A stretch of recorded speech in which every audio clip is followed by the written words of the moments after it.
Okay, thank you very much for being back here. This is Dayton Voss in for Groove Dog Industries with another exciting video for y'all. I did want to take the time to say thank you for the response to our last video. It hasn't risen to meteoric heights as of yet, but it's got more views than any of our others, and we greatly appreciate that. If you're watching, you're new to the channel, please share it with everybody you know, even people you don't know. Just sort of an icebreaker in case you want to meet them. And like and subscribe, please. It really does help the channel.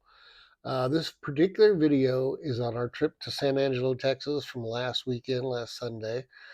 There's not going to be a whole lot of video that we shot there. We'll have plenty of pictures and everything. I'll have to voice over most of the pictures because this area of Texas, if you did not know it, is a wind tunnel, and you can't hear anything out there with the wind blowing like it does. And it's blowing like heck right now outside the window here in Abilene, Texas. But boy, was it blowing last week over there in San Angelo. So there's going to be a few pictures and a lot of voiceover and going on. And of course, we're going to shoot video in as many as we can, places that we can. I think this next, tomorrow, in fact, we've got a trip over to Hyco, Texas. It's basically a Billy the Kid 2 because apparently there was a dude named Brushy Bill Brasher that I mentioned in the Billy the Kid video, which if you haven't seen that, go back and check out all our stuff. It's kind of cool. And look at those links down below. There's fun stuff down there, like the Screw Ukraine shirt, which you know you want. You know you want it. But anyway, Brushy Bill Brasher claimed to be Billy the Kid, uh, as still alive as not having been shot in New Mexico. But who the heck knows? And he lived in this place called Hyco, Texas, which is supposed to be very hygienic. And there's no less than 4 or 5 Mexican restaurants over there.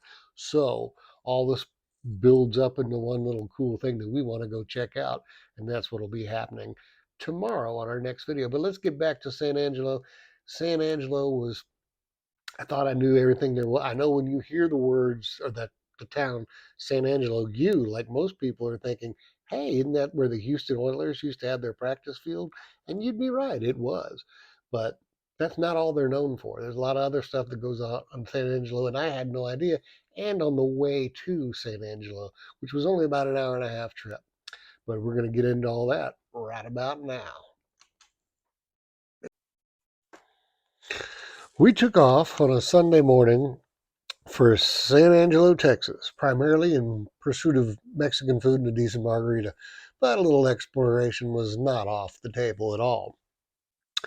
And as always seems to be the case, I learned a lot of stuff along the way that required further investigation and added to a rather long list of things I need to check out. One of the first things I noticed on the way out of town, just outside of Abilene, was a bunch of burnt mesquite trees, which I found out were from the mesquite heat fires from 2022, back when there was such a drought going on. Still a little bit of a drought now, but we've had a lot of rain compared to last year. But it burned up about 14,000 acres, and there was a lot of leftover burnt mesquite trees and a lot of new construction, which I can only assume is houses being replaced that got burned down in the fire. But we also passed by the Goodyear Proving Grounds, which I had no idea was out there, but it's been out there for 75 years, and it's absolutely huge. We also passed the entrance to Fort Chadbourne, which I had to do a little investigation on. But we did finally get into San Angelo. Now, San Angelo is a city in the county seat, in and the county seat of Tom Green County, and its location is in the Concho Valley, a region of West Texas between the Permian Basin to the northwest, Chihuahuan Desert to the southwest, Osage Plains to the northeast, and central Texas to the southeast. And it's home to about 100,000 people, give or take. Got a fairly interesting history, but if you drive around downtown San Angelo, you'll see that there are fiberglass sheep scattered about. Not at all unlike the Eggman of Colorado Springs, Colorado. Now, these sheep came about when the promotions committee of downtown San Angelo Incorporated needed a fundraising idea for the organization. And they came up with the idea to have fiberglass sheep to be displayed in front of organizations to signify the San Angelo heritage. Uh, known Now it's known as the Sheep Spectacular Project. But now San Angelo has been called the wool capital of the nation since the 1930s. The variations of this San Angelo's title include sheep and wool capital of the world, wool and sheep capital of the world, mohair capital of the world, and there used to be a whole lot of about 1 million Angora goats within 150 miles of San Angelo. In fact, the city's motto used to be San Angelo, where the men are men and the sheep are. Just kidding. Anyway, San Angelo hosted the Miss Wool pageant of America from 1952 to 1972, presumably not in the summer. Just saying. Uh, Instead of attempting to revitalize that pageant because wool bikinis, are difficult to find these days, they downtown San Angelo decided they to utilizing sheep for a local business to sponsor would be a better concept. Now there are more than 110 unique sheep across San Angelo, and each one is painted by a local artist. Now, San Angelo is also known for Fort Concho, uh, which was built in the 1860s. And the pictures of these places, I know they look a lot newer than that. That's how they looked to us when we drove down the road. They looked like they were brand new structures, but I guess they maintain these things very well. But um, the Fort Concho is a National Historical Landmark. Its restored buildings display original artifacts and weapons. Now, we did not get out. It was a Sunday. I don't know if they were open or not, but we did not get out and check out the individual buildings in Fort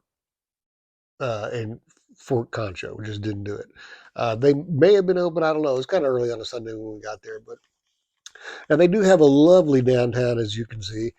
There's gorgeous buildings all over the place. Pretty interesting architecture. Even the municipal pool is a historic site, as it was built by President Roosevelt's Make Work program during the Depression. Because, as you all know, a good swim is the best way to ward off national economic calamity. Don't you know? We did eat at Los Panchitos, which was okay. Not terrible, but not spectacular either. The margarita, while big, was only average. However, there is no shortage of Mexican food in San Angelo, and it made us jealous because we could live on, and where in Abilene we don't have really good Mexican food. Um, but it made us jealous because we could live on queso and margaritas for like the rest of our lives. Oh, sure, I'd miss bourbon and burgers and bourbon, but I could live on margaritas and queso for the rest of my life.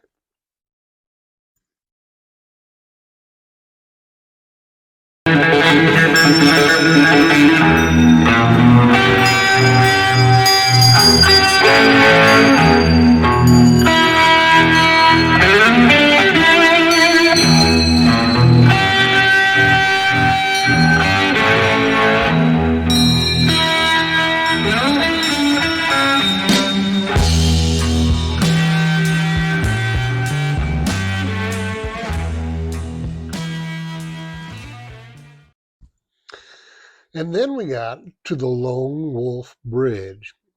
Now, the Lone Wolf Bridge is famous for its wealth of history as a well known haunted location there in town.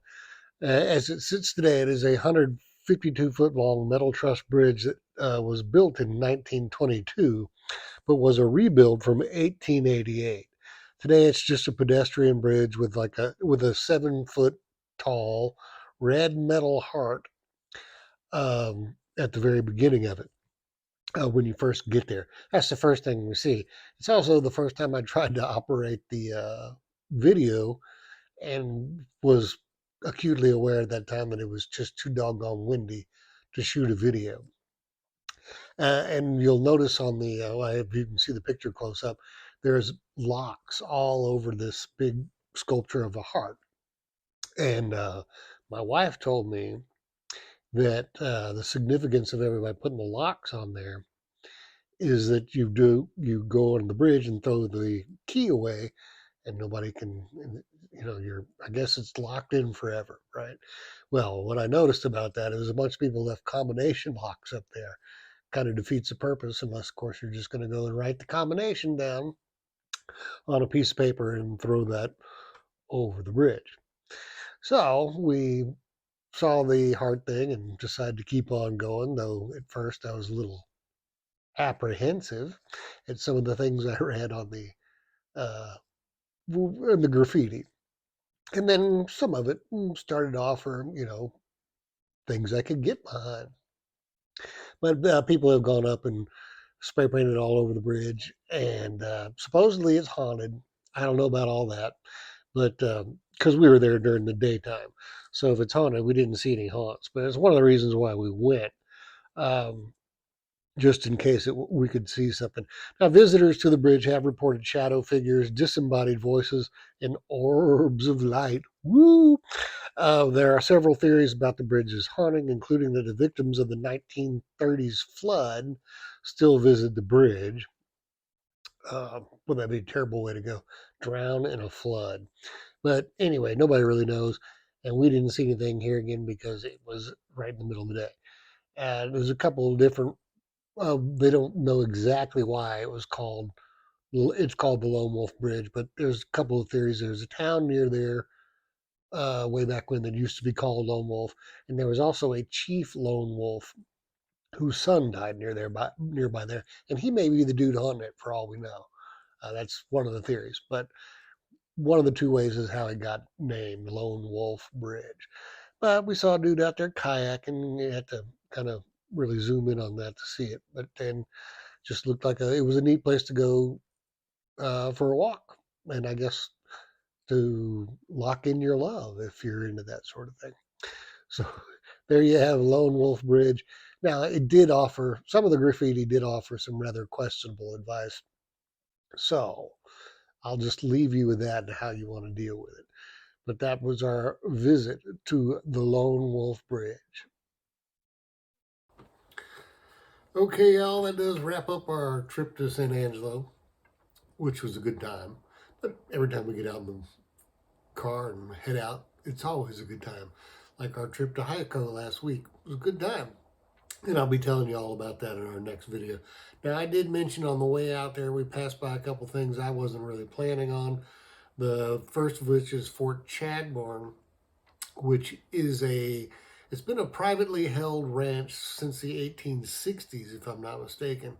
And but they leased it out to the U.S. government, who has had a army post there dating way back to the 60s. But apparently, only three families have ever owned the place, and they're all kind of interrelated, but it's been in the family for hundreds of years. It's kind of cool, but it's probably going to warrant it's a trip in and of itself. As would if they let you out there. I think the Goodwill Proving Grounds. On the way back, because we just noticed it on the way there, but on the way back we started looking, and every once in a while along the fence it posted that it's Goodwill proving ground area. And it just went on and on forever. And come to find out, the Goodwill or Goodyear Proving Ground, Goodyear, I hope I wasn't saying Goodwill the whole time, Goodyear Proving Grounds, which is a tire, by the way, a tire company, it encompasses over 7,000 acres of land. They've got 58 miles of road out there, 14 miles of fence, which that kind of seemed like a conservative estimate, but only 14 miles of fence, and over 200 cars that they do test their tires on. But the place has been there for dang near 80 years. In 2019, they celebrated their 75th year. So coming up on 80 years way out there in the middle of nowhere, San Angelo, Texas. But it was fun, and we're going to do a bunch more of these. I got videos planned for quite a long ways out. So different events, different things we like to do, different places to go see.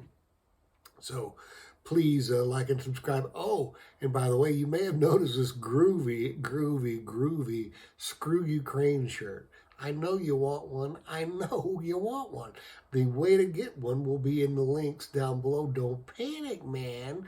All you got to do is order one. But there will be a couple links down there from a couple different places where you can get the Screw Ukraine shirt because screw Ukraine. This is Dayton Voss, the original Groove Dog for Groove Dog Industries. Thanking you for watching this video. Please like and subscribe and share. Please share. And do remember that this is the day the Lord has made. So why don't you find a way to rejoice and get glad in it, man?